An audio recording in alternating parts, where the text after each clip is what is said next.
सुनो और याद रखना इस बात को, गौर करे क्या, मेरी तरफ देखे मेरे भाई। एक मकरान शाह बादशाह गुजरा है ईरान का, कुछ नरम दिल था। वो ना सैर करने निकला, दरमियान में पुल आता था, एक दरिया था, उसका पुल था, पुल के उस पार जंगल था, सब्जा था, सैरगाहें बनी हुई थी। बादशाह वहां 2-4 दिन रहने का इरादा किया। जब बादशाह वहां पहुंचता है ना मकरान शाह, तो उसने देखा कि वहां 2-3 दिन कयाम करना है, झील है, सैरगाह है, वहां उसने रुकने का प्रोग्राम बना लिया। बादशाह तो अलहदा उसके लिए रिहाइश थी, सिपाही अलहदा रहते थे। यहां तो लोग कहते हैं ना, वो पुलिस को डांटते हैं, पुलिस को पूछते हैं, ओ भाई पुलिस तो तुम्हारे मतहत होती है, पुलिस तो समझ गई है कि तुम किस तरह उनसे काम लेते हो, उनको तो तुम अपने तहत रखते हो। पुलिस वाले अलहदा रहते थे, उसके साथ जो सिपाही गए हुए थे, गनमैन गए हुए थे। मकरान शाह सैर सपाटे पे रहता था। एक बूढ़ी औरत थी, उसकी एक गाय थी, वो जंगल के अंदर बूढ़ी रहती थी, गाय उसकी वहां चरती रहती थी।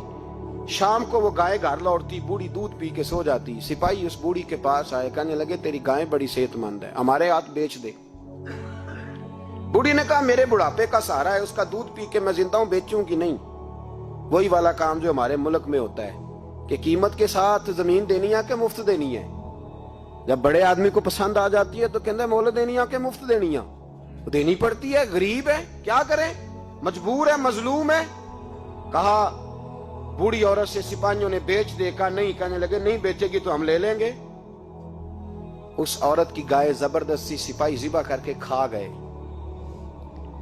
बूढ़ी ने बादशाह तक पहुंचना चाहा, लेकिन उसको पहुंचने न दिया गया, मना कर दिया गया, उसकी रसाई ना हो सकी, गरीब औरत थी। जिस दिन मकरान शाह वापस आ रहे थे ना, सैर करके पुल से गुजर रहे थे, तो किसी ने बूढ़ी से कहा कि बादशाह गुजरेगा। वो छुप के पुल पे बैठ गई, और मकरान शाह जब पुल से गुजरने लगे तो बूढ़ी आगे आई और उसके घोड़े की लगाम पकड़ी। ऐसा जुमला कहा कि मकरान शाह चकरा के जमीन पे गिरा। और बूढ़ी कहने लगी मकरान शाह, तेरे सिपाही मेरी गाय जिबा करके खा गए हैं, तू बता उसका हिसाब इस पुल पे खड़े होके देना कि पुल सिरात पे देना है। बता यहां खड़े होके देगा कि वहां खड़े होके देगा, बोल।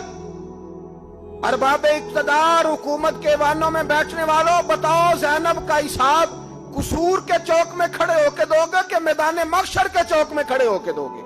बताओ कहां हिसाब देना है, यहां देना है कि वहां देना है? हिसाब तो बहरहाल तुम्हें देना है। इस कौम को उसका हिसाब तो, ज़ैनब का हिसाब तो देना है, देना पड़ेगा, दिया जाएगा, पूछा जाएगा। बताओ यहां देना है कि वहां देना है? देना तो पड़ेगा। यहां दोगे तो हो सकता है कयामत में बच जाओ, और अगर यहां नहीं दोगे तो वहां लटका दिए जाओगे, रुसवा किए जाओगे, पूछा जाएगा। मकरान शाह चकरा के गिरा जमीन पे और गिर के कहने लगा बीबी मैं वहां हिसाब नहीं दे सकता, दो देना यही ले ले, जो लेना यही ले ले, आ जाओ, आ जाओ, वक्त है, गुंजाइश है, मोहलत के दिनों में तौबा कर लो, पलट आओ, अल्लाह के हुजूर हाजिर हो जाओ। इस मुआशरे को सफाई की जरूरत पड़ गई है। इस मुआशरे में हर आदमी अपना किरदार अदा करे, जालिम के खिलाफ उठे, बेहयाई, फहाशी, उरियानी, बदनिगाही, इसके खिलाफ उठे। हजरत अमीर मुआविया रदी अल्लाह ताला अन्हु अपने दौरे हुकूमत में बाहर निकले। एक बीबी बापर्दा औरत बुरके में गली में घूम रही थी, बुरका डाल के। हजरत अमीर मुआविया दौड़ के मस्जिद चले गए, रोने लगे, कहने लगे सहाबा के जमाने में ये औरतें गली में आ गई हैं, हमारे दौर में ही आ गई हैं, कहीं अल्लाह का कहर नाजिल ना हो जाए। हालांकि वो बापर्दा थी बीबी। यहां तो बड़ी डटाई के साथ फ्रंट सीट पे बेपर्दा औरत को बिठाया जाता है और दलीलें दी जाती हैं कि हम पढ़ लिख गए, FSC और BSc हमारी तालीम है, हमारे पास अभी ताजी तो कार आई है, तो बताएं ना कि जो कार पे बैठी है वो कार की मालकन है। यहां तो हर चीज खोल के बयान करना लोगों ने अपने लिए जरूरी समझ लिया है, अपने कल्चर का हिस्सा बना लिया है। खुदारा फाशी के खिलाफ, बेहयाई के खिलाफ, उरियानी के खिलाफ उठो और इस पुल को बांधो। जब तक फाशी रहेगी, उरियानी रहेगी। पाकिस्तान में 10 के करीब बच्चों के साथ रोज ज्यादती होती है। ये आपके कौमी अखबारात की आज सुबह की रिपोर्ट है। ये तो वो चीजें हैं जो खुल के बाहर आ गई, और इसके अलावा जो बेहयाई के अड्डे खुले हुए हैं, न जाने उनकी तादाद कितनी, किस कदर ज्यादा जुल्म हो रहा है। मेरे रसूल पाक सल्लल्लाहु अलैहि वसल्लम ने फरमाया, जब कोई जिना करता है तो ईमान उसके सीने से निकल जाता है उसके सीने से। आंखों पर पर्दा होना चाहिए, कानों पर पर्दा होना।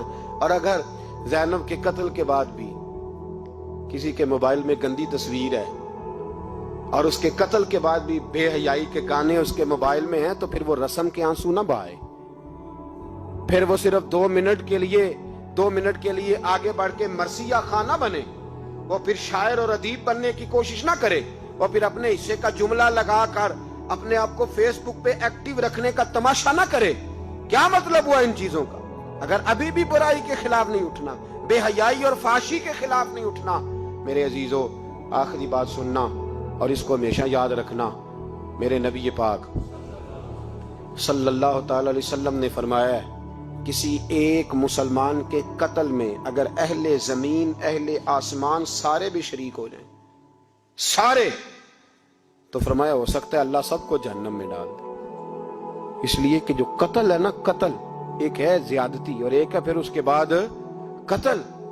एक इंसान का कत्ल इंसानियत का कत्ल है, इतना बड़ा जुल्म। और यहां तो अब कत्ल की खबर आ जाए ना अखबार पे तो इतनी दिलचस्पी वाली रहती नहीं। इतने लोग कत्ल हो गए, कोई अर्ज नहीं। ये तो हमारे यहाँ तो किसी सियासतदान की शादी की खबर आएगी तो वो दिलचस्पी वाली होगी, उस पर तबसरे होंगे, कमेंट्स होंगे। एक बंदा मर गया, ठीक है, गरीब आदमी था, कत्ल हो गया, जान छूटी, माज़अल्लाह, उस पर कौन तवज्जो करता है? यहाँ तो इनके मेले छेले तमाशों पर लोग तबसरे करते हैं। ये जो कोई नई एक्टिंग करके दिखाते हैं उस पर हमारी तवज्जो जाती है। इतनी औरतों ने खुदकुशी कर ली इसलिए कि शाम को खाना नहीं था, बच्चों समेत दरिया में कूद गई। ये होता रहता है, इसकी खैर है, माज़अल्लाह। ये तो सारे जमाने में। ये देखो कि किसी सियासी लीडर ने कोई नई एक्टिंग की है तो उस पर तबसरा करते हैं, उस पर थोड़ी देर बैठते हैं। ओ खुदा के बंदो, अपनी तरजीहात बदलो। मैं कहा करता हूं, इनकी गाड़ियों के पीछे भागना छोड़ दोगे तो ये सही हो जाएंगे। इनकी जायज नाजायज चीजों पर नारे लगाने बंद कर दोगे तो ये सही हो जाएंगे। खुदारा, ज़ैनब तो चली गई पर हमें एक पैगाम छोड़ के गई है कि फाशी के खिलाफ उठ खड़े हो। अब जुल्म के खिलाफ लड़ना सीखो।